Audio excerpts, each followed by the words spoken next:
What's going on, everybody? Real quick, just want to tap in and discuss the narrative in our head because everybody has a narrative. Everybody has a story that motivates them to be the person who they are being, to do the things that they are doing, to see and feel things or have the perception of the world that they have. Now, this story that we have in our head that we tell ourselves repeatedly, that is basically the product of exposure therapy, which is something about being exposed to experiences, people, places, and things, probably at a young age, that we familiarize ourselves with the world and we create a concept of the world and we live our life by this concept of the world, along with the handed down beliefs that our parents gave to us subconsciously, right? Because once a fresh mind, a baby's mind, is interacting with an adult's mind, the baby's mind is going to try to mimic that adult's mind just based on like survival instinct type shit, right? So sometimes we might mimic behaviors, we might mimic certain thought patterns, certain feelings, certain energy signatures that are not actually compatible with who we are in general. Because you may be a very creative person, your father might be a very logical person. Now, being exposed to that faculty is really good because that gives you the ability to add those things onto you as far as how you go about things. Because you can't just be so creative that you're not logical, and you can't be so logical that you don't add a little bit of creativity to it, a little spontaneity to it, so you can give that whatever you're giving birth to, whatever you're creating, some different type of substance to help it go further and stuff like that, right? But we can't even get there unless we're able to detach from the negative identity that we may have created about ourselves to protect ourselves, because really it's a pattern that's actually allowing us to survive in the world. Now, it's not a pattern that's allowing us to thrive. It's not a pattern of overflowing abundance. It's just a pattern that's helping us survive, meaning that it's doing its job of keeping us safe, right? And we have a nervous system inside of us. We have different organs inside of us. Now, depending on your experiences could quite literally shut down one of your organs. Not as far as the biological medical function, but as far as, because all these organs, from a spiritual perspective, all these are instruments, right? You may have a heart that physically pumps blood, but you still use that heart to feel things around you, aka, I think it's called heart resonance or something like that. But yeah, this whole body is an organ. This whole body is a shape and form that's interacting with this external experience, this external reality, to make this experience possible and things like that, right? But we may use this instrument, we could use this organ, we could use this mind. And when I say mind, I'm not necessarily just talking about your head here. I'm talking about this whole body. Your whole body is a mind. Your dick area is a mind. Shit, everything is a mind, man. It's all just a part of you, and it's all part of your mind. It's all part of your overall makeup, your overall psyche, and stuff like that, right? So what I'm saying is that if we learn to stop telling ourselves this narrative that we've been living by our whole lives, right? Surely there are things that we can go forward on. Someone might have a belief about themselves. Like, I know this one girl, for example, she was raised in a family where, everyone and her mom and dad were fat. Her older brother, her older sister were fat. So, she made it okay for her to be fat. But she would tell me all the time, hey, like, I really want to lose weight. I know you're into working out. I know you're into like diet and nutrition and stuff like that. Like, is there something that I could do to, get there? I told her, like, just you could eat watermelon. You could do a lot of things. You could eat fruits, shit. There's more than one way to skin a goat, basically. There's more than one way to skin a sheep. You know what I'm saying? There's more than one way to get from point A to point B. And that's where the creator brain comes in, right? Not being too structured and not too logical. So anyway, I gave her like a diet to try it out, things like that. And she didn't try it.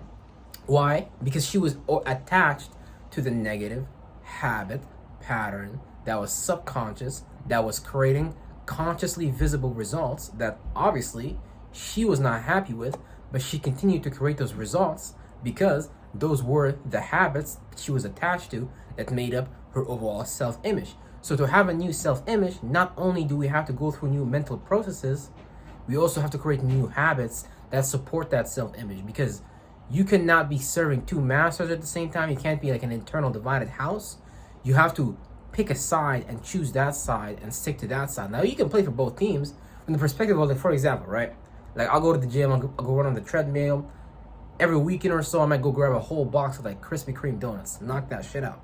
But I know the effect that that's gonna have on me, so I'm gonna do things the next day or the same day, dietary wise, workout wise, to mitigate those effects so I can still experience both worlds and things like that. So you can be in and out of these worlds if you can do some like mental gymnastics and actually not get attached to those things. Because I think that's what it is. I think we just get attached to these thought patterns, to these thoughts and feelings and stuff like that, right? Like a lot of the times people can have one experience, for example. I know for me, for example, I had a bunch of negative experiences when I was a kid, like a lot of us do, right? And I was so attached to those negative experiences that I made my identity based on those experiences. I told myself shit like, you know what, man? My own mom, my own dad, my own brothers, they didn't like me. Shit, why would anyone else like me? So that was a belief based on an experience that I lived my life by that created conscious results that were based on subconscious motivations that I have yet to understand. So what I'm saying is there's things that are subconsciously motivating us to consciously hallucinate and live the life that we are living right now. The goal is to question those things, uncover those things, and to see are those things true till now? Because all those things are going to be is based on fear, based on outdated ways of thinking and feeling, based on just a 12-year-old that's still in control of, the 23-year-old or the 24-year-old body, meaning that we have a perspective that is not allowing us to move forward. We have a perspective that makes us retrograde, right? So we might not even come up with our own unique way of doing things in this world. We might even want to pick up things from like movies, TV shows, YouTubers, content creators, celebrities and stuff like that, because it just might be in our eyes like, okay, we're supposed to do things this way, and that's why they're successful. But no, a lot of these guys just be puppets, be placed in those positions of power for those reasons, so you can worship those lights. What is a light? A light is just consciousness. It's just awareness. So you can worship that awareness of how Jay-Z became Jay-Z. So you start dressing like Jay-Z, talking like Jay-Z. All these things are just operational variable control, forms of like operational variable, forms of mind control and stuff like that. So they can make you direct your attention to this, direct your attention to that, because they don't want you to put your attention in yourself. Because once you believe in yourself, rather than believing in something outside of you, the education system, the political party, they don't like that, because that makes their witchcraft not work. So if you can use your thoughts and feelings, if you can use the things that are flowing through your mind and body for you rather than against you, if you can modify your perception to even view a negative situation as a positive situation, then what will happen here is you will take control of your reality. You will take control of your conscious experience, because literally things cannot affect you unless you allow them to affect you. You know how Neo had a scene of bullet, he was talking bullets and stuff like that? Let's imagine the bullets were thought forms. Someone else's thought. Let's say one bullet said, bam, nigga, you too dark. Stop trying to act white. Let's say one bullet said, damn, nigga, you too short. You 5'6", 5'7". Yeah, niggas in the Hollywood is 6'4", so you obviously not gonna make it, nigga. Or the next bullet could be, yeah, here's some shots of self-hate. You don't like yourself.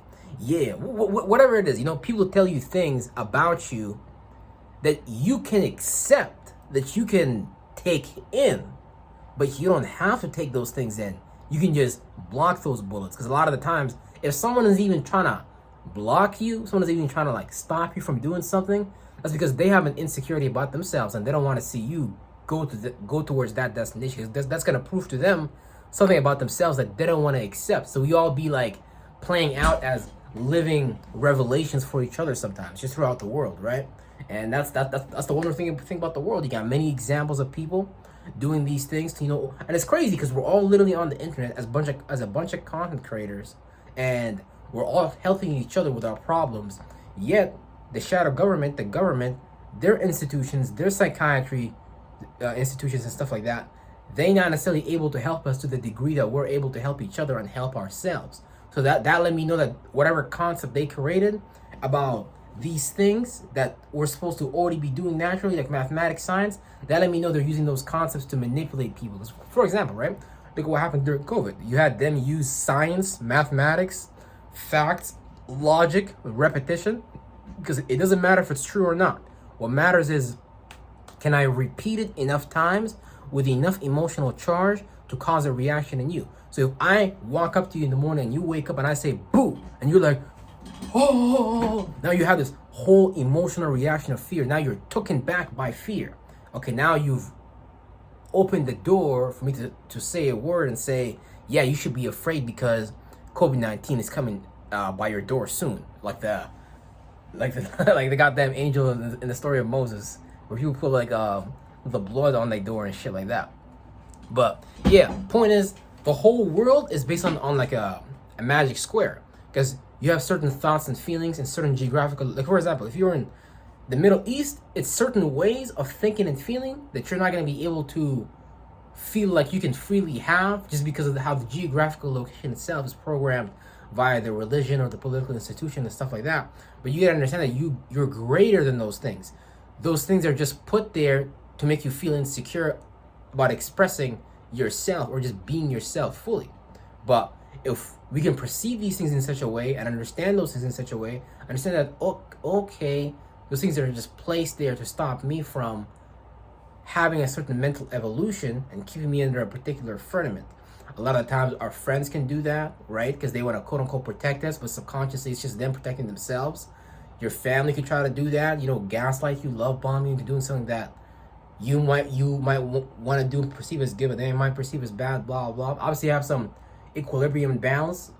Take their opinion, understand your own opinion, compare, and hey, do what you want to do at the end of the day, but don't be afraid of expressing yourself. Because a lot of the times we be afraid of expressing ourselves just based on us thinking that, we have the wrong opinion. See, that's why I start to talk about beliefs, because the logical belief itself doesn't matter. It's the energy and the emotion that's behind that belief that matters. Because you could literally be ashamed.